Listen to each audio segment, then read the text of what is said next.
If we value the pursuit of knowledge, we must be free to follow wherever that search may lead us. The free mind is not a barking dog to be tethered on a 10-foot chain. Back in the late 1700s, early 1800s time period, there was a social movement liberating the modern world from the reign of control that religion and superstition had on the people. Essentially, after our darkest part on the precession of the equinox, we were really beginning to wake up. Started making new inventions that were rapidly changing the world. The industrial era was beginning. Because of this, we began to see that maybe religion as an answer was not in our best interest, and so the movement happened. We turned to science instead to answer our questions about the universe. The only problem with this was that we grouped in many things with superstition that we probably shouldn't have. Things like consciousness, intuition, human connection, paranormal phenomenon. All of it went right out of the door with superstition, when in fact we've proven these things today to be real. So after 200 years of just going with the same idea about what's classified as superstition and what's okay to talk about, mainstream science is still going with the assumption that consciousness is just a part of the brain. They don't know how it works, they don't have a single rational explanation for it, but they keep on believing it. Why? Well, when we tossed superstition out of the door, even talking about it became taboo. It's just not done. Literally, the reason that it's tough talking about this stuff in the mainstream scientific community is because that's just the way science has been for 200 years. They won't have any of it, even though there are scientific institutions that prove that theory wrong. The field of noetics and the works of biologist Rupert Sheldrake and his colleagues have more than proven mass consciousness exists and is definitely not a part of the brain. Now, no disrespect to the scientific community, but that assumption that we're still holding on to has not gotten us anywhere. It's time we begin to question the decisions of our ancestors, because many of the things that we've been led to believe to be true simply is not. I'm not saying blindly accept all of the new stuff that's coming out nowadays, but we should at least put it on the table and be able to discuss it as a global community. An apocalypse is a disclosure of something hidden from the majority of mankind in an era dominated by falsehood and misconception. If you haven't seen lesson 10 already, you should probably watch that one first. This lesson builds on what we covered last time, the phi ratio in particular. Today, we're going to be looking at another way that humans grow through phi. Instead of looking at phi inside the body, we're going to be looking at phi outside the body, and what it means for us in this pivotal point in human history. One other thing before we get this rolling. I want to give an overview about what sacred geometry really is. Sacred geometry is the geometry of consciousness. It revolves around the idea that all consciousness, including human, is solely based on sacred geometry. Because it is, we can begin to see and understand where we have come from, where we are now, and where we're going. Do you remember the fruit of life? This is the basis of all 13 informational systems that come out of the flower of life, the creation pattern of everything. The first system created the platonic solids, which created structure throughout the universe. The second system was the basis of how vibration, sound, harmonics, music, and matter are all interrelated in all of creation. Today, we will look at the third system. The fruit of life will reveal itself in the process. We'll call this system the circles and squares of human consciousness. It is what the Chinese called circling the square and squaring the circle.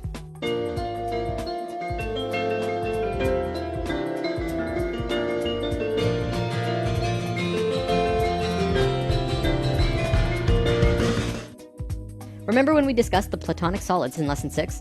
I explained that there are 5 shapes from which all shapes and matter in existence come from and form into. I showed you that all of them will sit perfectly within a sphere, each with every corner touching the sphere perfectly. Well, there's one other shape that can do that. It's a characteristic that only one of the platonic solids have, making it special. It is the cube, which you can put every single platonic solid inside, and an edge or point will touch the inside of the cube perfectly. Through truncating the cube in different ways, you can create all of the other shapes. Because of this characteristic, it essentially means that the cube is like the father of all shapes. It is a male form, and the sphere is the mother of all shapes. It is a female form. All levels of consciousness in the universe are integrated by a single image in sacred geometry. It is the key to space, time, and dimension, as well as consciousness itself. Each level is a geometric image or lens that spirit looks through to see the one reality, resulting in a completely different experience. In the case of humans, this image is the circle and square. This is what Leonardo da Vinci was doing when he drew this drawing, and I'm going to show you what this circle and square combination mean. If you put a circle inside a square perfectly, and then continue to put another circle and square, each with the same diameter, 1 radius away on all sides, going outwards, you get a drawing that looks like this. You'll notice that with the first circle and square, they fit perfectly within the other. This also happens with the second circle and square. However, then the squares begin penetrating circles. The male form begins interacting with the female form. Why is this important? Well, the circles and squares begin to equate the phi ratio. See, when the circumference of a circle and the perimeter of the square are equal, this equates the phi ratio. So as you can see on this diagram, on the 4th square and the 5th circle, it begins to create the phi ratio. It's close, but not perfect. It's only a 0.6 difference. I'm measuring in radii, by the way. The inner circle has a radius of 1, so it's 2 radii across. The next is 4, and then 6, 8, 10, and so on. Anyways, so the one we just looked at makes a close phi ratio, and then it moves out of sync, staying out of sync for a bit, and then bam! Again, it moves into yet another phi ratio. This time, the difference is only 0.52, even closer to perfection than before. This will continue on forever. If you were to continue this drawing outwards to infinity, each time it would go into sync, drop out of sync for a few circles and squares, but then eventually hit phi again closer than it did the last time. Right now, there are 3 primary levels of consciousness that we are going to be talking about. They are essentially who we were, who we are, and who we will be. We'll call it the first, second, and third, so that it's easy to understand what we're talking about. The ancient Egyptians were very concerned with these 3 levels as well, and much of their culture was based on this information. Each of these levels has their own geometric lens too, which look like this. We'll come back to these soon. This is the first level of consciousness, and this is the third. We are on neither of these 2 phi levels on this circle and square chart. Where we are, the second level of consciousness, is here. We are on the 5th square relative to the 6th circle. For quite a while now, I've been saying that we're at a disharmonic level, and it's something that we're passing through as a species. Now you begin to see the bigger picture of what I meant. The reason it's disharmonic is because it does not equate a phi ratio, not even close. Disharmonic levels are important because they bridge a gap between the divine, pure levels. However, when a species is here, it has to get in and get out as fast as possible, or else they will destroy themselves and everything around them incredibly quickly. You can see this happening all around the world today, because we're at the very end of it, and everything is crashing down on us. We've discussed this all before, notably in the intros of lesson 1 and 2. So the reason that we're on this circle and square combination and not the 6th square relative to some other circle is because of this. If you take the square and rotate it 45 degrees, it actually creates a bridge. It connects us from 2 harmonic levels of being. We're moving from one state of being to the other, this time even closer to source. This is a very exciting time for us. Oh, let me show you this too. This is how the Great Pyramid is set up. This chamber here is called the King's Chamber. If you cut the Great Pyramid horizontally at the King's Chamber, which was the main initiation chamber, and rotate the top half 45 degrees, it makes the exact same image as our level of consciousness. There's a reason for that. The Great Pyramid is the key instrument in allowing humans to reach the 3rd level of consciousness, both as a species and individually. In fact, that's part of the reason why the Great Pyramids were created in the first place. Let's talk more about these levels though. So what Leonardo was drawing was actually the first level of consciousness. See how he hid lines in this drawing? If you complete this grid, it creates an 8x8 grid. This is the same 64 square grid found on the first level. Measuring in radii, this grid is 8x8. However, the circle has 10 radii across, so we'll call this first level an 8x10. This is where we were. According to Thoth, an ascended master who has provided much of this information with us, the first level is the first time self-aware consciousness began. The second level has 10 squares across the large square, and a 12 radii circle, so we'll call it a 10x12. This is where we are now. This level is the 3rd level, which is also called Christ consciousness. It is a 14x18. Now, there's always a reason for everything in sacred geometry. Nothing, absolutely nothing, happens without a reason. Everything is connected. Out of the whole spectrum of possibilities, why did self-aware human consciousness begin when the 4th square went into harmony with the 5th circle? Well, let's overlay the fruit of life over our first level for a second. Look at that! It exactly fits the 4th square and 5th circle perfectly. Do you see the perfection of life? The fruit of life pattern was hidden beneath this pattern all along. They're precisely superimposed over the other. In a right brain way, this is how to explain why consciousness first became self-aware between the 4th square and 5th circle. This sacred image was part of the pattern. The fruit of life was completed at the precise moment that the phi ratio first appeared, and when phi appeared, consciousness had a way to manifest in a new way. Throughout time, many scholars have tried to figure out the secret meaning behind what Leonardo meant with the Vitruvian Man drawing. He was showing us human consciousness. This is where we were, the first level.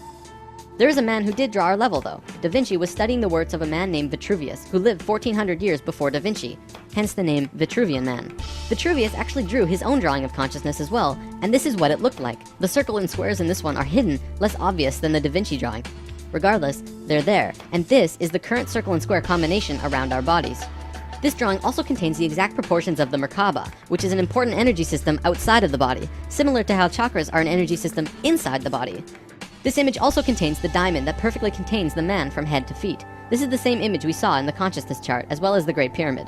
Further proof that this was what Vitruvius was demonstrating to us when he created this image. So here we have drawings of the first 2 levels of consciousness. From what I know, there is no drawing of a third. If there is, it's sealed up, locked away somewhere, and is probably one of the most sacred drawings in existence.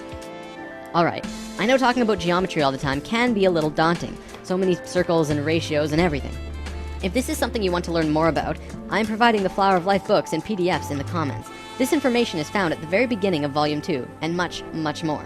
I could probably do 4 or 5 lessons about the geometries of the human body and still not run out of things to talk about. But it's there for you if you want to learn more now.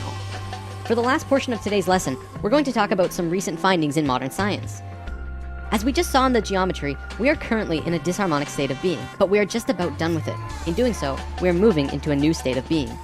We are transferring from the second level of consciousness to the third, also called Christ consciousness.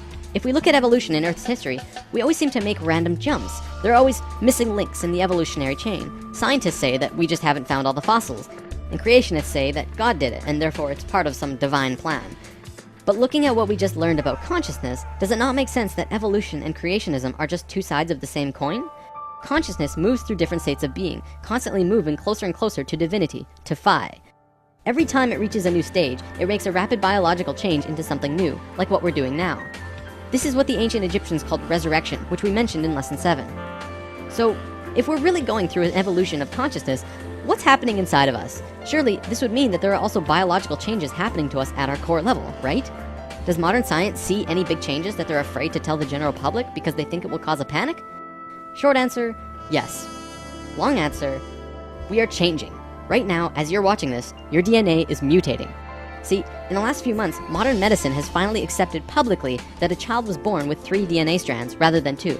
In a simplified way of seeing it, we are adding an entirely new strand to our DNA, going from a double helix to a triple helix. This wasn't discovered recently though. In fact, scientists have been studying this for almost 10 to 20 years now. Several years ago in New Mexico, there was a convention of geneticists from all over the world with the main topic of discussion being DNA mutations. Scientists acknowledge that we are changing, but the end result, they do not know. Through sacred geometry, we begin to actually see where we could be going.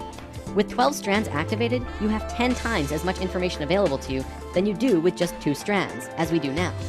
Not only that, but the 12 strands work in sync with the 12 chakras, providing an immense amount of energy into the body. We are about to become super beings, enabling us to understand and do things that currently seem paranormal, bizarre, or downright impossible. From the article, The Bigger Picture by Suzanne Thorpe Clarke, we are being changed physically from carbon-based beings to crystalline-based beings. This is interesting because I've actually heard this from various channelings now, ascension and transformation into crystalline at our core. First the psychics were telling us this, and now we have science backing it up. What we know for sure is that we are going through a shift. Today, I want to close with this. In almost every ancient text and Bible, it speaks about a great shift and awakening. The Bible speaks about the coming of Christ. This is interesting actually, because Christ is the name of the third level of consciousness. I didn't just make that up. We are moving into Christ consciousness, which means not that Jesus is going to show up with a big "Ay," but we are actually moving into the level of conscious understanding that Jesus had. It is the coming of Christ through the human species. Now who's pumped for 2012?